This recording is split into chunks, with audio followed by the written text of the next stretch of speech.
हौसलों के तर्कस में हौसलों के तर्कस में कोशिश का वो तीर जिंदा रख। अरे हार जाना जिंदगी में सब कुछ, मगर जीतने की उम्मीद जिंदा रख। तो आइए इसी आगाज के साथ हम लोग अपने सेशन को स्टार्ट करते हैं। आज के क्लास में मेरे प्यारे दोस्त, बीपीएससी टीचर क्लास 1 to 5 जो टीआरई 3.0 में जो क्वेश्चन जो आया था, उस क्वेश्चन को हम बेस्ट अप्रोच के साथ देखेंगे। आपको मालूम है कि टीआरई 3 जो हुआ था उसमें 2 बार एग्जाम हुआ था। एक बार टीआरई 3.0 जिसको कैंसिल कर दिया गया था, और उसके बाद फिर री एग्जाम हुआ था। तो री एग्जाम वाला क्वेश्चन हम पहले ही सोल्व करवा दिए हैं, और आज जो है 3.0 वाला हम लोग क्वेश्चन को देखेंगे, है ना। बीपीएससी पीआरटी 3 क्या है जी? ओ। चलिए पहला क्वेश्चन क्या है, जा समझिएगा मेरे प्यारे दोस्त। कहता है निम्नलिखित में कौन सा असत्य है? Which of the following is क्या है जी? फॉल्स। जा यहाँ देखिएगा, ये मेंसुरेशन से क्वेश्चन है ना। देखिए खासकर टीचर में जो है मेंसुरेशन का बहुत बड़ा दबदबा है, बहुत बड़ा रोल है ना। इसलिए मेंसुरेशन चैप्टर को ठीक ढंग से पढ़ लेना है, और हम पढ़ाएंगे भी अच्छा से।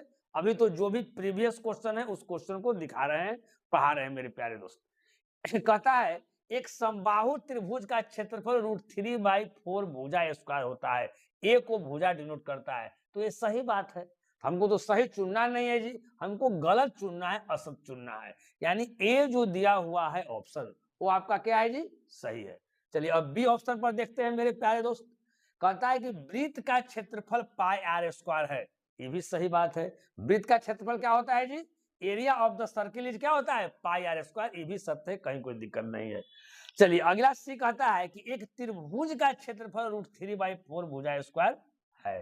ये आपका गलत है, क्योंकि यहाँ पर नाम नहीं दिया हुआ है किस त्रिभुज का क्षेत्रफल। देखिए यही चीज ऊपर वाला जो उठा के यहाँ पर सी वाला में दिया है, ऊपर वाला आपका सही है कि एक समबाहु त्रिभुज का क्षेत्रफल √3/4 भुजा स्क्वायर होता है, ये सही है ना। जैसे है ना, अब यहाँ पर क्या लिखा हुआ है कि एक त्रिभुज का क्षेत्रफल जो है वो √3/4 भुजा स्क्वायर है, तो यहाँ पर नाम नहीं दिया हुआ है, जिसके कारण एक क्या है जी? असत्य है। यानी इस क्वेश्चन का जो आपका जो आंसर जो हुआ मेरे प्यारे, वो क्या हो गया? आपका सी हो गया। ए वाला जो दिया हुआ है आपका सी जो दिया हुआ है वो क्या है? असत्य है, कहीं कोई दिक्कत नहीं है। चलिए इसके बाद हम लोग आगे बढ़ते हैं।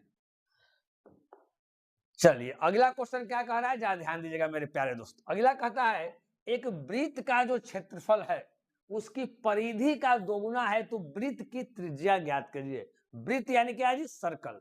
त्रिज्या ज्ञात करना है, यानी रेडियस आपको ज्ञात करना है। देखिए एक वृत्त का क्षेत्रफल दिया हुआ है, एरिया दिया हुआ है, एरिया जो है वो उसकी परिधि का दुगुना है, तो वृत्त का क्षेत्रफल क्या होता है जी? तो बोलिएगा वृत्त का क्षेत्रफल πr² होता है।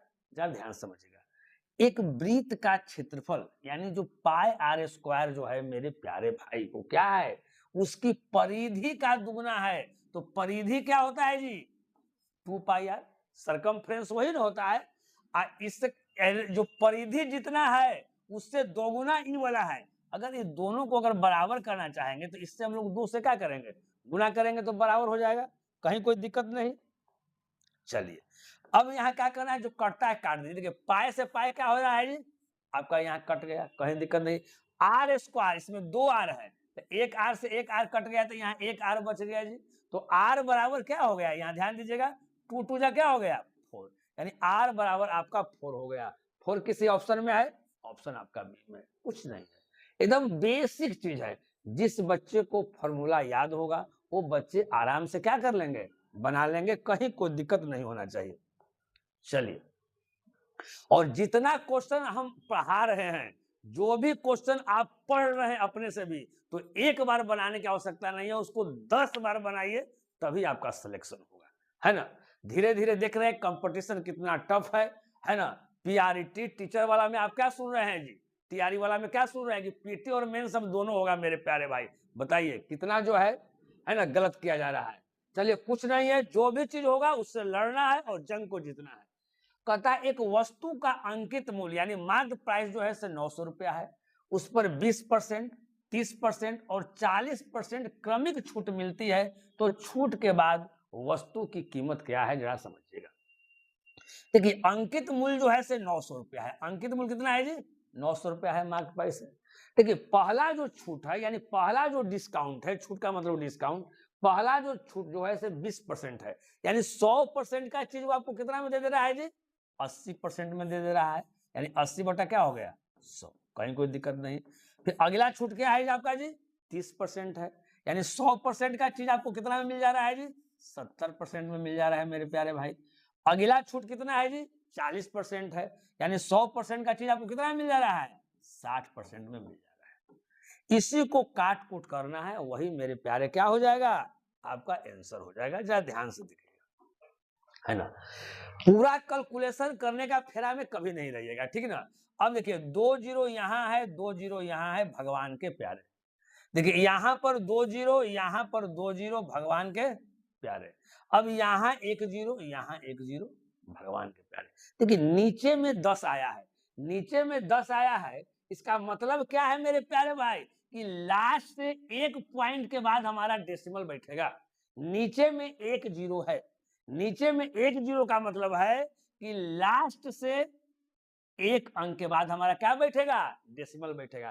तो पहले देखें कोई ऐसा ऑप्शन है, तो एक ही ऑप्शन आपका बचता है सी, यानी इसका जो आंसर हो गया से क्या हो गया? सी। हमको करने की आवश्यकता भी नहीं है, लेकिन देखिए सही है या गलत है। यहाँ देखिए एक चीज तो हमारा मिल गया। अब यहाँ देखिएगा इसका यूनिट डिजिट इसमें 4 आया है, तो हम लोग यूनिट डिजिट 4 हम लोग कैसे पकड़ेंगे जरा ध्यान दीजिएगा। 9 अठे कितना जी? 72, यानी 2 हो गया लास्ट में। 2 सत्ते कितना हो गया जी? 14, यानी 4 हो गया लास्ट में। और 4 छह कितना हो गया जी? 24, यानी लास्ट में कितना हो गया? 4। यहाँ लास्ट में कितना है? 4। यानी कहने का मतलब है मेरे प्यारे, इसको आप गुना कीजिएगा तो 30 कितना आएगा? 24 आपको आएगा। कहीं कोई दिक्कत नहीं। और नीचे बटा क्या है? 10। 1 जीरो है ना जी, इधर से एक अंक के बाद बिठा देंगे, यानी 302 क्या आ गया? 4। जो हमारा आंसर था 302.4। हमने कहा पूरा गुना किया है ना, शुरू में ही देखे और बना दिए। तो इस नजरिए से सोचना है ना, कहीं कोई दिक्कत नहीं। अगर आपको अगर पसंद आ रहा है हमारा पढ़ाई बताने का तरीका, जो अगर अच्छा लग रहा है तो लाइक कीजिए और अपने दोस्तों में पूरा शेयर कीजिए। हम पूरा के पूरा जितना भी टीचर का है ना, पहले तो सारा प्रीवियस क्वेश्चन आपको बता देंगे और 2500 से 3000 के बीच में क्वेश्चन बताएंगे, है ना। आपको पीटी हो, मेंस हो, जो भी हो, और इससे बाहर कभी नहीं आएगा। एकदम आंख मूंद के पढ़िए, कहीं कोई कोर्स लेने की आवश्यकता नहीं है, सब चीज आपको फ्री में अवेलेबल हो जाएगा। लेकिन आपको कोर्स लेने का मन है तो लीजिए, कहीं कोई दिक्कत नहीं है। देखिए प्रथम 5 अभाज्य संख्याओं का योग क्या है? अभाज्य संख्या का मतलब क्या होता है जी? Prime number. प्राइम नंबर मेरे प्यारे दोस्तों हम उसको कहेंगे जो 1 से कटे और अपने आप से कटे। जैसे देख लीजिए, जैसे मान लेते हैं कि यहाँ 13 है, तब बोलेंगे 13 प्राइम नंबर है कि नहीं है जी? आप बोलेगा हाँ सर 13 प्राइम नंबर है, क्योंकि 13 जो है वह 1 से कटेगा और खुद से कटेगा, यानी 13 से कटेगा। इसके अलावा जो है वो किसी से क्या होगा? नहीं कटेगा। इसलिए यह क्या है? यह हमारा अभाज्य संख्या हो गया, हमारा प्राइम नंबर हो गया मेरे प्यारे। लेकिन अगर मान लेते हैं कि 9 की बात करते हैं, बहुत सा बच्चा गड़बड़ा जाता है। 9 की बात करते हैं तो देखिए 9 1 से कटेगा, 9 से कटेगा। देखिए कोई भी जो संख्या है, हर संख्या आपका 1 से कटता है, आई खुद से भी कटता है, तो 9 है तो इतना से तो कटेबे करेगा। इसके अलावे भी यहाँ 3 से कट रहा है, तो जो इसके अलावे कटे, यानी जिसका फैक्टर 2 से अधिक हो जाए, वो प्राइम नंबर नहीं होता है, वो अभाज्य संख्या नहीं होता है। कहीं कोई दिक्कत तो आप बताइए समझने में, तो कहीं कोई दिक्कत नहीं। तो प्राइम नंबर वो है जिसका 2 गुणनखंड हो, यानी 1 से कटे और अपने आप से कटे, है ना। चलिए ये चीज आप समझ गए। तो आपको कह रहा है मेरे प्यारे दोस्त, इस क्वेश्चन में क्या कह रहा है, यहाँ ध्यान दीजिएगा। इस क्वेश्चन में कह रहा है आपको कि प्रथम 5 अभाज्य संख्याओं का योग क्या है। देखिए कभी कदार एग्जाम में ये भी पूछ देता है कि शुरू वाला अभाज्य संख्या क्या है, पहला अभाज्य संख्या क्या है। तो अभाज्य संख्या जो होता है वो 2 से स्टार्ट होता है ना। बहुत सा बच्चा बोलता है कि आए सर 1 भी तो है सर, वो भी तो प्राइम नंबर है सर, क्या वो 1 से कटेगा और अपने आप से कटेगा? नहीं, अगर 1 से कटेगा और अपने आप से कटेगा, इसका मतलब यहाँ क्या है? इसका 2 फैक्टर नहीं ना हुआ जी, केवल एक ही फैक्टर हुआ, तो ये हमारा प्राइम नंबर नहीं है। तो पहला जो अभाज्य संख्या है आपका 2 है, 5 लेना है। फिर अगला क्या हो जाएगा जी, आपका अभाज्य संख्या क्या हो जाएगा, 3 आपका हो जाएगा। फिर क्या हो जाएगा जी, 5 हो जाएगा। फिर क्या हो जाएगा जी, 7 हो जाएगा। 9 अभाज्य संख्या नहीं है। फिर क्या हो जाएगा जी, 11 हो जाएगा। तो इसका क्या कह रहा है, इसका योग यानी इसका सम निकालना है। तो जोड़िए, 2 और 3 5, 5 5 10, 10 और 7 17 और 17 और 11 कितना हो जाएगा, 28। यानी इस क्वेश्चन का जो आंसर हो जाएगा से क्या हो जाएगा जी, 28 हो जाएगा। 28 कोई ऑप्शन में है, आपका ऑप्शन सी में है। चलिए, अब कहता है 3 संख्याएं, देखिए ये आपका एलसीएम एचसीएफ का आपका क्वेश्चन है। 3 संख्याएं 3:4:5 के अनुपात में है और उनका एलसीएम 2400 है, तो उसका एचसीएफ ज्ञात कीजिए। देखिए, सबसे पहले आप देखिए इस तरह के क्वेश्चन में कि न्यूमेरिकल वैल्यू क्या दिया हुआ है। तो न्यूमेरिकल वैल्यू आपका 2400 है, एलसीएम दिया हुआ है, तो रेशियो का एलसीएम निकालिए। तो देखिए 3 4 5 का अगर हम एलसीएम निकालेंगे तो 3 चौका 12, 12 पचे 60, यानी रेशियो में आएगा। यानी रेशियो 60 बराबर क्या हो जाएगा मेरे प्यारे, आपका 2400 हो जाएगा। कहीं कोई दिक्कत नहीं जी, क्योंकि ये भी आपका एलसीएम में दिले है, इसका रेशियो का हम एलसीएम निकाल दिए। तो यहाँ से अगर हम काटने की अगर बात करते हैं मेरे प्यारे दोस्त, तो यहाँ देखिए 1 0 और 1 0 तो ऐसे कट गया जी। अगर 6 से काटते हैं तो 6 चौका 24 है, यहाँ 0, यानी रेशियो 1 का वैल्यू कितना आ गया, 40। तो अब कह रहा है कि इसका एचसीएफ ज्ञात कीजिए, यानी महत्तम ज्ञात कीजिए, महत्तम समावर्तक।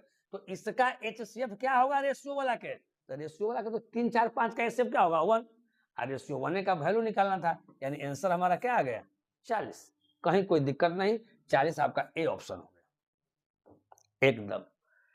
आगे देखिए, कहता है इसको इससे विभाजित करने पर क्या मिलेगा, ध्यान दीजिएगा। कहता है 4.036 को आपको डिवाइड करना है 0.04 से, ये डिवाइड नहीं करना है जी। देखिए, जब भी अगर बहुत सा बच्चा जानते हैं क्या करता है, जैसे मलबा देखेगा एकदम पूरा एकदम प्रेशर में आ जाएगा, कैसे बनेगा क्या बनेगा, कुछ नहीं है, एकदम आसान तरीका है कैसे बनाना है, जा समझिएगा। सबसे पहले हम क्या करेंगे कि डेसिमल के बाद है ना, हम लोग क्या करेंगे, सेम डिजिट करेंगे, है ना। तो देखेंगे सबसे ज्यादा डिजिट किस में है, तो डेसिमल के बाद ऊपर में कितना डिजिट है जी, 3 गो है, तो नीचे में भी 3 गो कर देंगे। तो जहाँ यहाँ क्या है, दशमलव के बाद 2 गो ना है जी, तो एगो अपने मन से वाव 0 बिठा देंगे, कहीं कोई दिक्कत नहीं। अब आगे क्या करेंगे जरा समझिएगा, अब आगे काटना है। अब देखिए मेरे प्यारे बात, यहाँ भी दशमलव के बाद 3 डिजिट, ऊपर में भी दशमलव के बाद 3 डिजिट है ना जी। तो ये दोनों दशमलव को आप क्या कर दीजिए, काट दीजिए। तो अब हमारा क्या बचा है, देखिए 4036, अब बटा नीचे क्या बच गया आपका 40 बच गया ना जी, कहीं कोई दिक्कत। अब अगर कटता है तो फिर काटिए, अगर 4 से काटते हैं तो यहाँ कितना हो जाता है 10। अगर 4 से अगर 1000 बार काटिएगा तो 4000 आएगा जी, 4036 है, यानी 1000 कितना हो जाएगा आपका 9 हो जाएगा ना, यानी 1009 बटा कितना 10, नीचे 1 0 है, यानी इधर से एक अंक के बाद आपका क्या बैठेगा, डेसिमल बैठेगा 100.9। इस चीज को समझना है मेरे प्यारे भाई, नीचे में के 0 1 0, तो उधर से क्या करेंगे, एक अंक के बाद हम क्या करेंगे, डेसिमल बैठाएंगे, यानी 100.9 किसी का ऑप्शन है, आपका ऑप्शन क्या है, समझ में आ रहा है कि नहीं आ रहा है। अगर आ रहा है तो लाइक करते जाइए, दोस्तों के बीच शेयर करते जाइए। चलिए अगला कहता है इसका घनमूल निकालना है, इसका क्यूब रूट निकालना है मेरे प्यारे दोस्त। देखिए क्या है, 0.3 गो 0 है और 200 क्या है जी 16, इसका क्यूब रूट निकालना है ना, आसान तरीका बताते हैं। देखिए क्यूब का मतलब क्या होता है, 3 होता है ना, तो अगर क्यूब रूट निकालने के लिए रहेगा तो क्या कीजिएगा, यहाँ समझिएगा। सबसे पहले देखिएगा कि दशमलव के बाद कितना अंक है, तो दशमलव के बाद कितना अंक है जी 6 गो अंक है ना जी। क्यूब का मतलब क्या होता है जी 3, तो इसको 3 से डिवाइड कर दीजिए तो कितना आ गया जी, आपका 2 आ गया। तो जो आंसर आएगा वो दशमलव के बाद सबसे पहले तो 2 डिजिट होगा, तो दशमलव के बाद 2 डिजिट किसमें है जी, दशमलव के बाद 2 डिजिट केवल इसमें है, यानी ऑप्शन क्या हो गया मेरे प्यारे भाई, ऑप्शन आपका सी हो गया। कहीं कोई दिक्कत। अब देखिए, लेकिन यहाँ पर एक चीज और समझना है, यहाँ पर 216 लिखा हुआ है, यानी कौन ऐसा डिजिट है जिसको 3 बार गुना करेंगे तो 216 आएगा, तो 6 ना है जी, 6 को 3 बार गुना कर लीजिए, 6 गुना 6 गुना 6, आपका कितना आएगा 216 आएगा। है ना। और दशमलव के बाद क्या होगा जी, 2 डिजिट होगा, यानी 0.06, 0.06 इसका क्या हो गया, आंसर। अगर कोई क्वेश्चन देखिए यहां से हम समझ रहे हैं, समझ में नहीं आ रहा है, तो एक ही क्वेश्चन को 2 बार 3 बार समझेंगे, समझ में आ ही जाएगा। और प्रैक्टिस 10 बार से कम नहीं करना है मेरे प्यारे दोस्त, एकदम 10 बार करना है। चलिए, कहता है 5 संख्याओं का औसत 27 है। औसत का मतलब होता है एवरेज, यानी हर एक संख्या, देखिए पहले थोड़ा सा बेसिक बता देते हैं, उसके बाद उड़ाने वाला भी बता देंगे। 5 संख्याओं का औसत 27 है, यानी हर एक संख्या का वैल्यू कितना है जी, आपका 27 है। तो 5 वो संख्या है मेरे प्यारे, तो पांचों संख्याओं का सम कितना हो जाएगा, तो बोले 5 गुना 27। इसमें से एक संख्या हटा लिया गया है, तो पहले 5 संख्या था जी, एक संख्या हटा लेंगे तो क्या संख्या बचेगा जी, 4 संख्या बचेगा। तो इसका औसत कह रहा है कि 25 है, यानी 4 संख्याओं का सम कितना हो जाएगा, 4 गुना क्या 25। तो कहता है कि निकाली गई संख्या आपको क्या है ना। तो निकाली गई संख्या क्या है, 5 संख्या का योग, 4 संख्या का योग, यानी इसको घटाएंगे वही ना हटाई गई संख्या है। एच मतलब हटाई गई, एस मतलब संख्या, ये हटाई गई आपका संख्या हो गया। तो 27 पच्चीस कितना हो जाएगा जी, 135, माइनस 25 का कितना हो जाएगा जी, 100, यानी कितना आ जाएगा 35। यानी हटाई गई जो संख्या है मेरे प्यारे दोस्त, वो क्या आ गया, आपका 35 आ गया। कहीं कोई दिक्कत ना। अब ऐसे समझिए, अब इसको ऐसे भी समझ सकते थे, पहले से औसत कितना है जी, 27 है।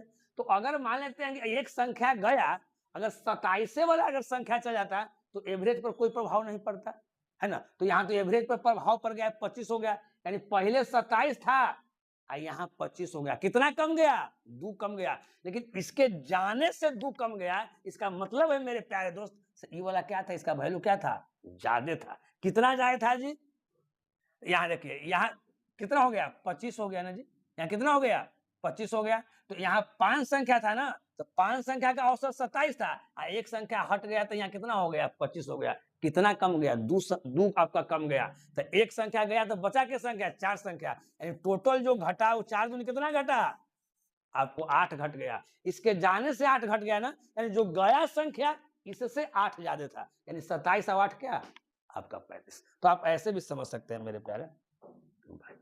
अब देखिए अगला कहता है इसका माध्य ज्ञात कीजिए। माध्य का मतलब क्या होता है जी, मीडियन। माध्य का मतलब क्या होता है मेरे प्यारे, मीडियन। तो जब भी कभी आपको मीडियन ज्ञात करने के लिए रहेगा, तो आप क्या कीजिएगा, उसको आरोही क्रम या अवरोही क्रम में पहले सजा दीजिएगा, असेंडिंग ऑर्डर या डिसेंडिंग ऑर्डर में सजा दीजिएगा। तो सबसे पहले छोटा इसमें कौन है, यहाँ देखिएगा आपका छोटा क्या है जी, 33 है, 33 लिख दीजिए। फिर 33 2 बार है, तो हम लोग 2 बार लिखेंगे मेरे प्यारे, 33, उसके बाद क्या है जी, उसके बाद आपका नहीं, उसके पहले आपका 29 है, 33 के पहले आपका 29 है, तो पहले आप 29 लिख दीजिए। 29 है, 33 है, 33 है ना। उसके बाद क्या है जी, आपका 34 है, तो फिर 34 लिख दीजिए। उसके बाद क्या है जी, 41 है, तो 41 लिख दीजिए। फिर क्या है जी, 47 है, तो 47 लिख दीजिए, लिखते जाना है। फिर 47 के बाद क्या है जी, 69 है, तो फिर आपको 69 लिख दीजिए। पहले क्या है, या तो आरोही या तो अवरोही क्रम में लिख दीजिए। हमने असेंडिंग ऑर्डर में आपको क्या कर दिया है, लिख दिया है। अब माध्यिका ज्ञात करने के लिए अब क्या करेंगे, है ना। अब थोड़ा सा देखिए एक अलग टाइप का हम चीज आपको सिखा रहे हैं। सबसे पहले क्या करना है कि एक आप इधर से लीजिएगा, एक आप इधर से लीजिएगा, एक आप उधर से लीजिएगा, इसको काट दीजिएगा, काट दिए। फिर एक इधर से लीजिए, एक इधर से लीजिए, काट दिए। एक आप फिर इधर से लीजिए, एक फिर इधर से लीजिए, काट दिए। तो कितना बच गया, 34। यानी इसका माध्यिका जो हो गया, क्या हो गया बाबू, 34। आप अपने मेथड से जिससे भी बनाते हैं उससे भी आंसर आपका क्या आएगा, 34। अब बचवा सोचेगा कि आंसर एगो बच गया था ना सर, कह दिए 34 सर, अगर एक में सर एगो और कोई और नंबर रहता सर, तो यहाँ पर दूगो न बचेगा। तो जब दूगो बचेगा मेरे प्यारे, तो क्या करना है, वो दोनों को जोड़ देना है और दो से क्या कर देना है, आपको भाग कर देना है, आपका वही आंसर हो जाएगा, कहीं कोई दिक्कत नहीं। अब देखिए, दो सहअभाज्य संख्याओं का गुणनफल 117 है। सहअभाज्य संख्या यानी को प्राइम नंबर हम लोग बोलते हैं। देखिए, को प्राइम नंबर उस नंबर को कहते हैं जिसमें कोई कॉमन नहीं हो, है ना, कोई कॉमन नहीं हो, यानी एक के अलावा कोई नहीं हो। तो कहता है कि उसका गुणनफल अगर 117 है तो उनका एलसीएम क्या होगा। देखिए, दो सहअभाज्य संख्या है, तो स जो अभाज्य संख्या है, क्या अभाज्य संख्या है जी, सहअभाज्य संख्या यानी को प्राइम नंबर।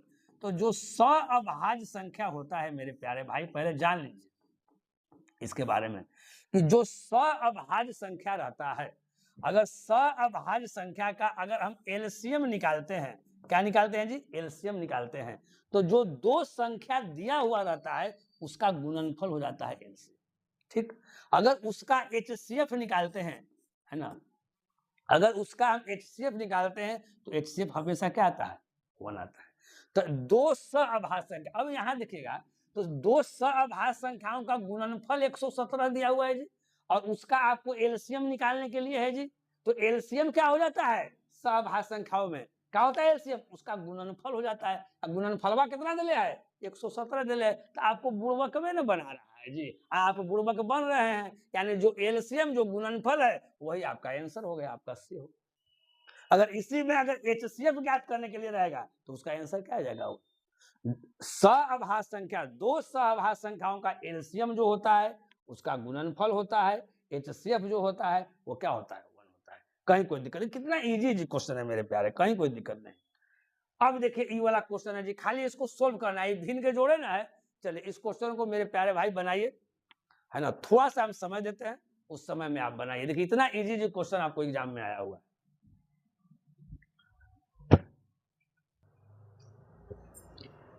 बन गया जी, एकदम इजी क्वेश्चन है ना, सब बच्चों से बनना चाहिए, कहीं कोई दिक्कत नहीं है ना। देखिए क्या दिया हुआ है जी, 1/3 प्लस 1/2 प्लस 1/x बराबर क्या दिया हुआ है जी? 4। इसमें x का वैल्यू निकालना है। यहाँ ध्यान दीजिएगा, अगर पहले इन दोनों को जोड़ेंगे जो डिजिट में दिया हुआ है तो इसका एलसीएम क्या हो जाएगा जी? 6, है ना, इसका एलसीएम क्या हो जाएगा? 6, है ना। जल्दी कैसे करते हैं? क्रॉस मल्टीप्लिकेशन करेंगे, 2 में 1 से गुना करेंगे 2, और 3 में 1 से गुना करेंगे तो कितना हो जाएगा? 3। तो 2 और 3 कितना हो जाएगा? 5। 5/6 जोड़ 1/x बराबर क्या हो जाएगा मेरे प्यारे भाई? 4 हो जाएगा। तो 1/x बराबर क्या हो जाएगा जी बताइए? तो बराबर को पार्ट कितना है? 4। ये 5/6 है तो इधर माइनस जाएगा तो 5/6। अब इसी को हल कर देना है जी, इसका एलसीएम क्या हो जाएगा जी? 6 हो जाएगा। 6 चौका 24, माइनस कितना? 5। एकदम विस्तार पूर्वक बता दिए मेरे प्यारे भाई। 1/x बराबर 24 में से 5 गया, कितना हो जाएगा जी? 19। 19 बटा कितना? 6, यानी 19x बराबर क्या आ गया? आपका 6 आ गया। देयरफॉर x बराबर क्या आ जाएगा? 6/19। बहुत इजी क्वेश्चन है ना, 6 आपका 19।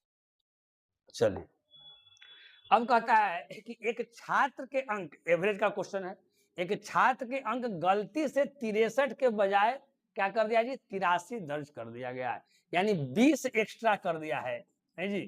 63 लिखना चाहिए था और 83 लिख दिया है। ठीक, इस कारण से कक्षा के औसत अंक आधा बढ़ गया। औसत अंक कितना बढ़ गया जी? आधा बढ़ गया। तो कक्षा में छात्रों की संख्या क्या है? यहाँ तो कह रहा है कि आधा बढ़ गया, तो ऐसा गलती करने से इधर देखते हैं कि कितना बढ़ गया है जी। तो टोटल कितना बढ़ गया है? 20। यहाँ 20 न बढ़ा है जी? बढ़ा है ना। तो अब निकालना क्या है? छात्रों की संख्या। तो छात्रों की संख्या से अगर भाग कर देते हैं, इसका मतलब इतना, देखिए टोटल बढ़ा कितना? यहाँ 20, और छात्रों की संख्या क्या है? x, यानी यहाँ एवरेज बराबर यहाँ क्या हो जाएगा? सम बटा नंबर। सम बटा क्या हो जाएगा? नंबर। और यहाँ कह रहा है कि औसत अंक कितना बढ़ गया है? आधा बढ़ गया, यानी दोनों क्या हो जाएगा? इक्वल। दिस शुड बी क्या हो जाएगा? इक्वल, यानी x बराबर क्या आ जाएगा? विदुन 40। 40 है आंसर। चलिए अगला, अब कहता है देखिए इसका x का मान ज्ञात करने के लिए है, यहां ध्यान दीजिएगा।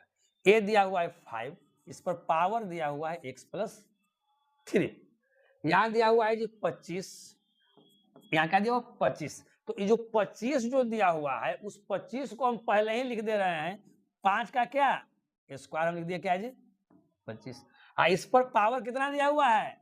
3x माइनस क्या 4 दिया हुआ है ना। अब यहाँ ध्यान दीजिएगा मेरे दोस्त, अब 5 के पावर x प्लस क्या है जी? 3 बराबर। अब क्या होता है? पावर पर पावर होता है, इसका मतलब क्या होता है? पावर और पावर में क्या हो जाता है? गुना हो जाता है। तो यहाँ देखिए 2 से तो द्वितीय कितना हो जाएगा? 6x, यानी 5 पर पावर कितना हो जाएगा? 6x। यहाँ 2 से 4 दूनी कितना हो जाएगा? 8। 2 चौका 8, कहीं कोई दिक्कत नहीं। अब क्या करना है जरा आगे समझिएगा। अब इधर वाला 5 इधर वाला 5 क्या हो जाएगा? कैंसिल, कोई दिक्कत नहीं। अब यहाँ देखिए मेरे प्यारे दोस्त, ये 3 है ना जी, आई -8 इधर आएगा तो प्लस जुट जाएगा ना, तो 3 इधर 8 आएगा तो कितना हो जाएगा 11 बराबर, ये 6x है, ये x उधर जाएगा तो क्या हो जाएगा 5x, यानी 5x बराबर अगर 11 है तो x बराबर क्या होगा मेरे प्यारे भाई 11/5। 5x बराबर क्या दिया हुआ है 11, तो x बराबर क्या हो जाएगा 11/5। 11/5 किसी में है आपका ऑप्शन क्या है। चलिए अगला देखिए, ये अगला रेशियो का क्वेश्चन है, कहता है 1210 रुपया को ए बी सी के बीच आपको बांटना है।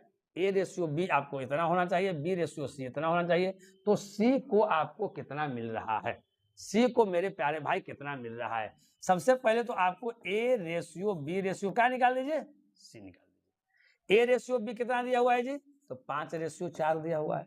बी रेशियो सी कितना दिया हुआ है जी, 9/10 दिया हुआ है। सामने सामने हम लिख देंगे, जो यहाँ दिया हुआ है वो सामने लिख दिया। अब क्या करना है कि कहीं भी खाली नहीं छोड़ना है, जो खाली है उसका कहीं ना कहीं किसी से सेटिंग करवा दो। तो यहाँ देखिए ये खाली है, तो जहां खाली है वो क्या करेगा, उसके बगल वाला लिख देना है। बगल वाला क्या है जी 4, तो 4 लिख दिए। यहाँ खाली है तो क्या लिख देंगे जी 9, तो 9 लिख देंगे। अब हम लोग गुना कर देते हैं, है ना, तो 9×5 = 45, 9×4 = 36, 10×4 = 40, है ना। अब यहाँ ध्यान दीजिएगा मेरे प्यारे भाई, है ना, सबसे पहले तो यहाँ क्या है, हमको निकालना है सी। सी को आया है क्या जी, आपको 40 आया है, यानी वही ऑप्शन होगा, यहाँ ध्यान दीजिए मेरे प्यारे भाई, वही ऑप्शन होगा जो 40 से क्या हो जाएगा, कट जाएगा। जो 40 से क्या हो जाएगा जी, कट जाएगा। कट जाएगा ना मेरे प्यारे भाई। चलिए तो अब यहाँ ध्यान दीजिए, या तो ऐसे देख सकते हैं 40 में आपको 4 छुपा हुआ है, देखिए कौन सा ऑप्शन है जो 4 से कटे। नहीं तो फिर हमको क्या करना है कि टोटल हमको दिया हुआ है यहाँ 1210, टोटल दिया हुआ है 1210 यहाँ, तो टोटल का तुलना टोटल से, यहाँ टोटल न्यूमेरिकल वैल्यू वाला, यहाँ टोटल हमको रेशियो वाला, तो रेशियो वाला जोड़िए। 5 और 6 कितना 11 की 1 कैरी हमारा 1, 4 3 7, 7 और 4 कितना 11, 11 1 कितना 12, 121 आ गया जी। निकालना क्या है जी सी का, तो सी वाला कितना है 40, तो 40 से गुना कर दीजिए। अब देखिए 121 से क्या टाइम कट गया जी 10 टाइम, यानी कितना आपका आ गया 400, आपका आंसर आ गया। 400 किस में है आपका ऑप्शन ए में।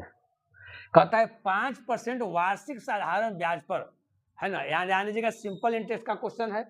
5% वार्षिक साधारण ब्याज पर निवेश की गई किसी धनराशि का मूल्य 40% तक बढ़ाने में कितना समय लगेगा। यहाँ ध्यान दीजिए एकदम बच्चा वाला क्वेश्चन है, लॉलीपॉप क्वेश्चन है। 5%, यहाँ क्या दिया हुआ जी 5%, ये 5% वार्षिक साधारण ब्याज की दर पर, यानी एक साल में कितना बढ़ रहा है जी 5%। एक साल में कितना बढ़ रहा है, ध्यान दीजिए, एक साल में ये कितना बढ़ रहा है मेरे प्यारे भाई, तो बोलिए कि 5% बढ़ रहा है। हमको कितना परसेंट बढ़ाना है जी 40% बढ़ाना है मेरे प्यारे दोस्त। ये 40% आने के लिए इसमें कितना से गुना किए होंगे 8 से, तो इधर कितना से गुना कर देंगे जी 8 से, यानी 8 साल। बहुत बच्चा कह रहा है कि सर इतना लिखने की क्या जरूरत है, जो बच्चा एक्सपर्ट सोच रहा है, अरे सर एक साल में 5% अगर बढ़ रहा है ना, एक साल में अगर 5% बढ़ रहा है तो 40% 8 साल में बढ़ेगा, सिंपल चीज, यानी आपका आंसर हो जाएगा 8/20। चलिए अब कहता है 2 घन है, क्या जी 2 घन है यानी क्यूब है, उसका आयतन का अनुपात 8:27 है, यानी जो वॉल्यूम है मेरे प्यारे भाई वो 8 रेशियो क्या में है जी आपका 27 में है। जो वॉल्यूम है मेरे प्यारे भाई वो क्या है, उसका रेशियो क्या है 8 रेशियो। तो घन का आयतन दिया हुआ है ना जी, तो घन का आयतन क्या होता है भुजा क्यू, यानी कोई भुजा के हम क्यू किए होंगे तब ना आया होगा, तो भुजा कितना है यहाँ ध्यान दीजिए, यानी भुजा 2 और कितना होगा 3 होगा, तब ना 2 को हम 3 बार किए तो 8 आ गया, 3 को हम 3 बार किए 3 गुना 3 गुना 3, तो यहाँ हमारा 27 है। तो हमको इसको क्षेत्रफल यानी एरिया निकालना है, तो एरिया क्या होता है भुजा स्क्वायर, तो 2 के स्क्वायर 4 और 3 के स्क्वायर 9, यानी 4 रेशियो क्या आ गया जी 9, 4/9 किसमें है आपका सी ऑप्शन। चलिए अब कहता है x बराबर यहाँ 3 है और y बराबर -2 है, तो इसका वैल्यू 12 दिया हुआ है, तो इसमें p का वैल्यू निकालना है। यहाँ ध्यान दीजिएगा 4px - 3y = क्या दिया हुआ है जी 12, तो x का वैल्यू क्या है 3, जहां पर x है वहां पर आप 3 रखिए, गुना 3 -3 गुना y, y का वैल्यू यहाँ क्या है जी -2, तो यहाँ -2 हो जाएगा, कहीं कोई दिक्कत नहीं मेरे प्यारे। चलिए यहाँ गुना का साइन देना कोई जरूरी भी नहीं था, बराबर क्या हो जाएगा आपको 12, कहीं कोई दिक्कत। अब देखिए चौथाई कितना हो जाएगा जी 12p। अब देखिए माइनस माइनस क्या हो जाएगा यहाँ पर, प्लस 3 दूनी 6, बराबर कितना हो जाएगा जी यहाँ 12। तो 12p बराबर क्या हो जाएगा, 12 में से 6 यहाँ 6 घटेगा तो 6 न बटेगा जी, तो p बराबर 6 बटा कितना 12, यानी 1 बटा कितना हो जाएगा जी 2। 1 बटा 2 किसी ऑप्शन में है, आपका ऑप्शन 1 बटा 2 इसमें। चलिए ये कहता है कि इसका गुणनखंड निकालिए, बहुत आसान तरीका है। वाई स्क्वायर माइनस क्या है जी 7y और प्लस क्या है जी 12, इसका मेरे प्यारे भाई क्या निकालना है जी, इसका गुणनखंड निकालना है ना, फैक्टर निकालना है। अब देखिए फैक्टर का मतलब यहाँ क्या है पहले समझ जाइए, है ना। देखिए इस शुरू में देखिए यहाँ इसको गुना करेंगे तो क्या हो जाएगा जी 12y स्क्वायर, यानी इसको दो पार्ट में ऐसा बांटना है ना, कि ये 7y भी आ जाए और उसको गुना करें तो 12y स्क्वायर भी हो जाए। तो कैसे होगा, देखिए y स्क्वायर माइनस, हम इसको क्या लिख सकते हैं जी 4y और -3y हम लिख सकते हैं, क्योंकि माइनस और माइनस क्या हो जाएगा प्लस, 4y या 3y क्या हो जाएगा 7y, इसको चढ़ते गुना करेंगे तो 12y स्क्वायर हो जाएगा। अब प्लस क्या है यहाँ मेरे प्यारे भाई 12, यहाँ से कॉमन दूगो में हम लोग काम पहले करते हैं, तो y कॉमन हो जाएगा, तो यहाँ से क्या बच जाएगा y माइनस क्या 4, यहाँ से -3 कॉमन हो जाएगा तो y माइनस क्या हो जाएगा 4, यहाँ से y माइनस 4 और y माइनस क्या 3, हो गया answer. y minus 4 y minus 3 किस में है जी, y माइनस 4 y माइनस 3 किसी में नहीं है क्या, y माइनस 4 y माइनस 3, ये दोनों प्लस में है, ये माइनस प्लस में है, ये प्लस माइनस में है, ऑप्शन आपका गलत है। आपका y माइनस 4 और y माइनस क्या आएगा 3 आएगा, लेकिन यहाँ देखते ऑप्शन गलत नहीं है, यहाँ लिखा उपयुक्त में से कोई नहीं, तो आपका उपयुक्त में से क्या हो जाएगा, जो ऑप्शन दिया हुआ है वो आपका कोई नहीं, यानी हमारा ये हो जाएगा मेरे प्यारे भाई, कहीं कोई दिक्कत नहीं। अब देखिए इस तरह के क्वेश्चन को हम आराम से ऐसे ही बना सकते हैं, जैसे यहाँ देखिए यहाँ दिया हुआ है y square minus 7y minus 12, एकदम हवा की झोंकों की तरह कैसे बना देंगे, इसको आराम से तोड़ दीजिए, तो यहीं पर तोड़ देंगे नहीं, यहाँ पर इसको कैसे तोड़ देंगे, -7y को हम लोग क्या तोड़ेंगे, यानी -7 को क्या तोड़ेंगे, -3 और -4 हम तोड़ सकते हैं, -3 और -4 यानी माइनस यहाँ 7 हो जाएगा, गुना करेंगे तो चढ़ती आई यानी हमारा यहाँ 12 हो जाएगा, तो -3 -4 वाला आंसर हो जाएगा, तो -3 -4 वाला कोई नहीं है, यानी ये वाला होगा। चलिए अब कहता है कि इसका बहुलक ज्ञात कीजिए, क्या कह रहा है जी बहुलक ज्ञात कीजिए मेरे प्यारे भाई। तो देखिए बहुलक को इंग्लिश में लोग मोड कहते हैं, मोड वो होता है जो सबसे ज्यादा बार आया है, जो सबसे क्या आया है जी ज्यादा बार आया है। इसमें देखिए ज्यादा बार कौन आया है, दो तो एक लग रहा है कि ज्यादा बार आया है ना जी, एक कितना बार आया है जी, एक को देखिए कितना बार आया है, 1 2 1 3, 3 आया है, और कोई चीज आया है 3 या 3 से ज्यादा, 9 भी देख रहे हैं तो 1 2 1 3, 9 भी 3 बार आया है, 9 भी क्या है जी 3 बार, एक जो है 3 बार आया है और 9 जो है 3 बार आया है, और इससे सब कम ही आया है, यानी एक और क्या 9, तो इसका ऑप्शन क्या होगा, या देखिए 1 9 तो ये ऑप्शन होगा नहीं जी, दो दो को आ गया, तो उपयुक्त में से एक से अधिक, हमको क्या रहा है एक से क्या रहा है अधिक, यानी ऑप्शन क्या हो जाएगा डी, कहीं कोई दिक्कत मेरे प्यारे। चलिए अब यहाँ देखिएगा मेरे प्यारे दोस्त, है ना, जितना सारा क्वेश्चन हम बता दिए हैं, है ना, तो हम लास्ट में एक हम पीडीएफ भी दिए हैं, अब और क्वेश्चन इसमें है, तो लास्ट में हम पीडीएफ इसलिए दिए हैं कि जो बच्चा पहले से बहुत हद तक कुछ जानते हैं, जिनको सब क्वेश्चन देखने की आवश्यकता नहीं है, तो वो लास्ट जो है अपना पीडीएफ से सारा क्वेश्चन को पहले सोल्व करेंगे, है ना। चलिए ये वाला हो गया, सारा क्वेश्चन को पहले उनको सोल्व करना है। आगे देखिए सारा क्वेश्चन आपको यहाँ दे दिए, देखिए 19 तक यहाँ आपको क्वेश्चन दिया हुआ है मेरे प्यारे भाई, जितना हम बताए हैं सारा क्वेश्चन इसमें दिया हुआ है ना, और इसका आपको आंसर भी आपको दिया हुआ है सबका, है ना, टोटल का आपको यहाँ आंसर भी दिया हुआ है।